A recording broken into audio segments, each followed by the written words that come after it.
미국과 이스라엘의 공습으로 37년간 이란을 통치하던 아야톨라 알리 하메네이가 사망했습니다. 지구상에서 가장 오래 권력을 쥐었던 지도자 중 한 명이 한순간에 사라진 것입니다. 국제사회는 잠시 숨을 죽였습니다. 전쟁이 끝나가는 신호라고 생각했기 때문입니다. 하지만 틀렸습니다. 전 세계 원유 물동량 하루 2천만 배럴이 지나는 호르무즈 해협에 지금 이 순간 봉쇄령이 내려졌습니다. 그리고 하메네이의 자리를 채울 인물이 이미 결정됐다는 보도가 나왔습니다. 죽은 지도자의 아들 모즈타바 하메네이입니다. 왜 이 이름이 전 세계 에너지 시장을 다시 얼어붙게 만들었을까요? 2026년 2월 28일 이란의 수도 테헤란 상공에 미군과 이스라엘군의 항공기가 등장했습니다. 표적은 명확했습니다. 37년간 이란 신정체제를 이끌어온 최고 지도자 아야톨라 알리 하메네이였습니다. 공습은 정밀하게 이루어졌고 이란 정부는 그날 밤 하메네이의 사망을 공식 확인했습니다. 충격은 즉각적이었습니다. 이란 혁명수비대는 보복을 선언했고 예멘의 후티 반군을 비롯한 시아파 동맹 세력들이 동참 의사를 밝혔습니다. 그리고 3월 1일 이란 혁명수비대는 자국 언론을 통해 호르무즈 해협 봉쇄를 선언했습니다. 전 세계 해상 원유 수송량의 약 20에서 30%가 통과하는 하루 2천만 배럴의 대동맥이 막힌 겁니다. 국제 유가는 즉시 요동쳤습니다. 브렌트유 선물은 7개월 만에 최고치를 기록했고 서부 텍사스산 원유도 급등세로 돌아섰습니다. 일부 분석기관은 전면 봉쇄가 장기화할 경우 배럴당 150달러 시나리오도 가능하다고 경고했습니다. 사람들은 최고 지도자가 사라졌으니 이란이 협상 테이블로 나올 것이라고 생각했습니다. 하지만 시장은 반대 방향을 봤습니다. 권력 공백이 생긴 나라는 때로 협상보다 강경 대응을 선택합니다. 그리고 사흘 후 그 우려가 현실이 됐습니다. 3월 3일 반체제 성향의 이란 언론 이란 인터내셔널이 보도했습니다. 88명의 성직자로 구성된 전문가 회의가 이미 새 최고 지도자를 선출했다는 내용이었습니다. 이름은 모즈타바 하메네이, 죽은 지도자의 둘째 아들이었습니다. 하루 2천만 배럴의 운명을 쥔 인물이 누구인지 이제부터 따져볼 시간입니다. 이란 혁명수비대가 모즈타바를 지지하는 공개적 명분은 세 가지입니다. 첫째는 연속성입니다. 미국, 이스라엘과 실질적인 전쟁 상태에 놓인 나라에서 리더십 공백은 곧 군사적 약점이 됩니다. 혁명수비대는 위기 상황에서 안보와 군사구조 전반을 손에 쥔 인물이 필요하다고 주장합니다. 테헤란의 분석가들은 모즈타바가 그 조건을 갖춘 사실상 유일한 인물이라는 시각을 내비쳤습니다. 둘째는 내부 장악력입니다. 모즈타바는 오랫동안 혁명수비대와 그 산하 민병대 조직인 바시즈의 마쿠 실세로 알려졌습니다. 정보기관 임명권도 사실상 그가 행사해왔다는 분석이 있습니다. 공식 직함 없이도 이란 권력의 심장부를 움직였다는 점에서 혁명수비대는 그를 검증된 파트너로 간주합니다. 셋째는 정치적 생존 논리입니다. 일부 분석에 따르면 미국과 이스라엘이 이란의 차기 지도자 후보들을 이미 사전에 파악하고 있었다는 정황이 있습니다. 트럼프 대통령은 공습으로 염두에 뒀던 후계자 후보 대부분이 사망했다고 직접 밝혔습니다. 살아남은 인물, 그리고 외부에 거의 노출되지 않았던 인물, 모즈타바는 그 조건을 충족합니다. 다만 이 모든 명분은 강경파의 논리입니다. 전문가들은 개혁 성향의 후보들도 거론됐다고 지적합니다. 혁명의 창시자 호메이니의 손자인 하산 호메이니, 종교 정통성을 갖춘 아야톨라 아라피 등이 온건파 후보로 이름이 올랐습니다. 하지만 일부 분석에 따르면 결국 총구 앞에서 표는 모였습니다. 여기서부터가 진짜 핵심입니다. 모즈타바 하메네이 선출의 진짜 의미는 후계자 한 명의 등장이 아닙니다. 이란 권력 지형이 완전히 강경군부 쪽으로 기울었다는 신호입니다. 미국 존스 홉킨스 대학 발리 나스르 교수의 분석은 이 지점에서 주목됩니다. 모즈타바가 선출된다면 이는 이란 정권 내에서 혁명수비대 강경 세력이 주도권을 완전히 틀어쥐었음을 뜻한다는 겁니다. 이란의 최고 지도자는 단순한 상징이 아닙니다. 군 통수권, 핵정책 결정권, 외교 노선 설정권 모두 최고 지도자 손에 있습니다. 강경파가 이 자리를 확보했다는 것은 핵 협상도, 미국과의 대화도, 중동 지역 대리전 전략도 모두 강경 노선으로 굳어진다는 의미입니다. 사람들은 새 지도자가 등장하면 협상의 물꼬가 트일 것이라고 생각합니다. 하지만 이번엔 다릅니다. 모즈타바는 2019년 미국의 제재 명단에 직접 올랐습니다. 공식 직함도 없이 최고 지도자급 영향력을 행사한다는 이유였습니다. 미국이 이미 적으로 분류한 인물이 이제 공식적으로 최고 지도자가 된 겁니다. 또 하나의 진짜 이유는 세습이라는 구조적 함의입니다. 이란 이슬람 혁명은 1979년 왕정을 무너뜨리며 탄생했습니다.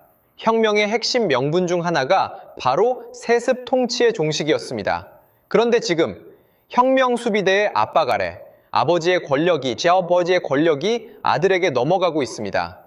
중동 전문 분석가들은 이를 두고 신정체제가 사실상 왕정화되는 순간이라고 지적합니다. 이제 군사 얘기가 아니라 돈의 얘기입니다. 강경파가 이란을 장악하면 호르무즈 해협 봉쇄는 단기 이벤트로 끝나지 않을 수 있습니다. 전쟁은 길어질 수 있고 하루 2천만 배럴이 통과하는 이 좁은 길목은 협상 카드가 됩니다. 그리고 그 카드의 대가를 치르는 건 이란도 미국도 아닙니다.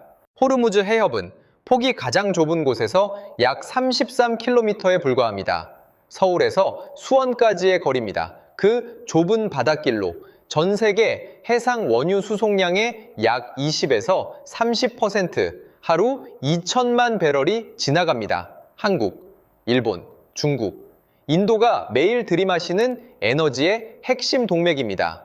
이 해협이 막히면 어떻게 될까요? 우회로는 있습니다. 사우디아라비아와 아랍에미리트가 홍해 방향으로 연결된 송유관을 보유하고 있습니다. 하지만 그 총 수송 능력은 하루 2천만 배럴의 7분의 1 수준에 그칩니다. 나머지 물량은 갈 곳이 없습니다. 시장은 이것을 알고 있습니다. JP모건은 전면 봉쇄 시 국제 유가가 약 70% 급등할 수 있다고 전망했습니다. 일부 기관은 배럴당 150달러 시나리오를 제시했습니다. 현재 정부가 예측 기준으로 삼은 두바이유 가격이 배럴당 62달러 수준임을 감안하면 2배 이상 뛰는 셈입니다. 이 상황에서 돈은 어느 방향으로 흐를까요? 승자가 있습니다. 미국 셰일오일 업체들은 이미 생산량 확대 채비를 갖추고 있습니다. 유가가 오를수록 이들의 수익은 급격히 불어납니다. 러시아 역시 마찬가지입니다. 서방 제재로 막혔던 러시아산 원유에 아시아 바이어들의 시선이 쏠리기 시작했습니다. 원유 관련 파생 상품을 쥔 헤지펀드와 에너지 트레이더들도 이 혼란을 기회로 읽습니다. 패자도 명확합니다. 중동 의존도가 높은 아시아 제조업 국가들입니다. 한국, 일본, 대만, 인도. 모건 스탠리는 유가가 배럴당 10달러 상승할 때마다 아시아 경제 성장률이 최대 0.3%포인트씩 깎일 수 있다고 분석했습니다. 만약 유가가 현재의 2배로 오른다면 그 타격은 계산기를 꺼낼 필요도 없이 명확합니다. 해운 시장도 요동칩니다. 한국무역협회회는 해상 운임이 최대 50에서 80%까지 상승할 수 있다고 경고했습니다. 우회 항로를 이용할 경우 아프리카 희망봉을 돌아가야 합니다. 운항 일수가 평균 열흘 이상 늘어납니다. 그 추가 비용은 최종적으로 소비자 가격에 얹힙니다. 우리가 마트에서 사는 물건값에 녹아듭니다. 하루 2천만 배럴, 이 숫자가 흔들리면 세계 경제 전체가 흔들립니다. 다음은 한국입니다. 여기서부터는 지갑의 문제입니다. 한국은 수입 원유의 70% 이상을 중동에서 들여옵니다. 그리고 그중 95% 이상이 호르무즈 해협을 통과합니다. 사실상 한국이 쓰는 에너지의 절반 이상이 저 33km 좁은 목을 지납니다. 이 구조는 수십 년째 바뀌지 않았습니다. 그리고 지금 그 병목이 막혔습니다. 첫 번째 충격은 유가입니다. 국내 정유업계는 즉시 비상회의를 소집했습니다. 호르무즈 해협이 장기간 봉쇄될 경우 원유 조달의 직격탄이 불가피합니다. 정부와 민간이 약 7개월분 비축유를 확보하고 있어 단기 충격은 버틸 수 있다는 평가입니다. 하지만 봉쇄가 그 이상 길어지면 이야기가 달라집니다. 주유소에서 리터당 가격이 오르는 건 시간 문제입니다. 두 번째 충격은 물가입니다. 유가가 오르면 나프타 등 석유화학 원료 가격이 뛰고 플라스틱, 비닐, 합성섬유 원가가 상승합니다. 이것이 식료품 포장재, 의류, 생활용품 가격에 연쇄적으로 반영됩니다. 한국무역협회에 따르면 유가가 10% 상승할 경우 국내 수출 단가가 2% 넘게 오르고 수출 물량은 오히려 줄어드는 역설이 발생합니다. 수출로 먹고 사는 나라에서 유가 충격은 단순한 기름값 문제가 아닙니다. 세 번째 충격은 환율입니다. 유가가 급등하면 원유 수입에 더 많은 달러가 필요합니다. 달러 수요가 늘면 원화 가치는 내려가고 원달러 환율은 올라갑니다. 고환율은 수입 물가를 다시 끌어올립니다. 악순환의 고리가 시작됩니다. 업종별로 보면 명암이 갈립니다. 항공업계는 이미 중동 노선 일부를 중단했고 항공유 가격 상승으로 영업 비용이 커지는 상황입니다. 대한항공이 매일 운항하는 인천에서 두바이 노선도 영향권입니다. 해운업계는 우회 항로를 택했지만 운임 상승과 보험료 급등이 부담입니다. 반면 국내 정유사들은 유가 상승기에 재고평가 이익을 얻을 가능성도 있습니다. 하루 2천만 배럴이 흔들리면 한국인의 장바구니도 흔들립니다. 사태가 장기화할 경우 2022년 러시아 우크라이나 전쟁 당시와 유사한 충격이 재현될 수 있다는 경고도 나옵니다. 당시 국제 에너지 가격 급등이 인플레이션을 자극하고 무역 수지 적자를 키웠습니다. 지금 한국은 미국의 상호 관세 불확실성이라는 또 다른 무게도 함께 짊어지고 있습니다. 두 가지 충격이 동시에 작동할 경우 그 복합 타격은 어느 하나만 대응하던 공식으로는 막기 어렵습니다. 정리합니다. 표면적 명분은 이것입니다. 전쟁 중인 이란에 안정적인 지도자가 필요하고 혁명수비대의 신임을 받은 강경파 인물이 공백을 채웠습니다. 하지만 진짜 이유는 이것입니다. 이란의 핵정책과 호르무즈 해협 카드, 그리고 중동 전역의 대리전 전략이 최소 한 세대 동안 강경 노선으로 고착될 수 있다는 신호가 발동됐습니다. 모즈타바 하메네이는 아버지의 그늘에서 30년을 준비한 인물입니다. 공식 직함 없이도 미국 제재 명단에 올랐고 혁명수비대의 인사권을 쥐었으며 바시즈 민병대의 마쿠 지도자로 불렸습니다. 이 인물이 이제 전면에 섰습니다. 지금 여러분이 확인해야 할 세 가지가 있습니다. 첫째, 호르무즈 해협 봉쇄가 얼마나 길어지는가입니다. 7개월 비축유가 버티는 한계선이 언제인지 주시해야 합니다. 둘째, 유가 100달러 돌파 여부입니다. 이 선을 넘으면 국내 물가와 환율 경로가 완전히 달라집니다.